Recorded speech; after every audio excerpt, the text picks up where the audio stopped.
अस्सलाम वालेकुम दोस्तों, मेरा नाम है मलिक सज्जाद और आप देख रहे हैं सऊदी टीवी। दोस्तों, आज की वीडियो आप दोस्तों के लिए काफ़ी बड़ी खुशखबरी होने वाली है। बड़ी ब्रेकिंग न्यूज़ है। इमरान खान ने वो कर दिखाया जिस सब पाकिस्तानियों को इंतज़ार था। सऊदी अरब फ्लैट के मुतालिक काफ़ी बड़ी खुशखबरी है। इमरान खान ने अपना वादा पूरा किया है। तो मैं इस हवाले से आप लोगों से बड़ी इम्पोर्टेंट इंफॉर्मेशन शेयर करूंगा, और इससे पहले तमाम दोस्तों से इल्तमास है कि इस मुनफरिद चैनल सऊदी टीवी को सब्सक्राइब कर दें ताकि तमाम नई आने वाली की वीडियो की नोटिफिकेशन बर वक्त आप तक पहुंचती रहे।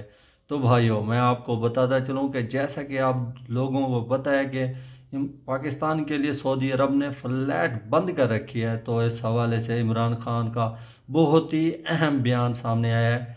इनके कहने के मुताबिक मेरे ये इल्म में है पाकिस्तानियों के लिए फ्लैट की बंदिश हो रही है और बहुत ज़्यादा बंदे परेशान भी हैं।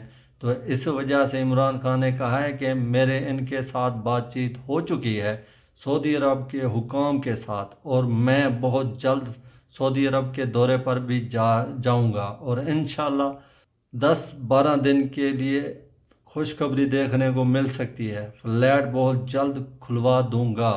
और इमरान खान ने यह भी अपना वादा कर दिया है कि PIA और सऊदी एयरलाइन ने भी अपना फ्लैट शेड्यूल भी जारी किया हुआ है और नोटिफिकेशन भी 10-10 तरीके आ रहे हैं। इंशाल्लाह इमरान खान अपना वादा पूरा करे और पाकिस्तानियों के लिए फ्लैट ओपन हो जाएं, और आप लोगों के से भी इल्तमास है कि दुआ कीजिए। ओके, अल्लाह हाफिज़।